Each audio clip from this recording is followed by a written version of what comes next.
În primul rând, vreau să te întreb ce este puncția tiroidiană cu ac subțire.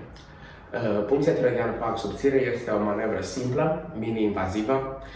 Mini-invazivă în sensul că penetrăm cu un arc subțire pielea ca să ajungem la glanda tiroide, să extragem materialul de care avem nevoie pentru examinare. Ea se efectuează în cabinetul medicului, adică nu necesită internare. Pacientul este așezat pe spate, pe patul de examinare. Acul este introdus sub ghidaj ecografic, adică sub control ecografic.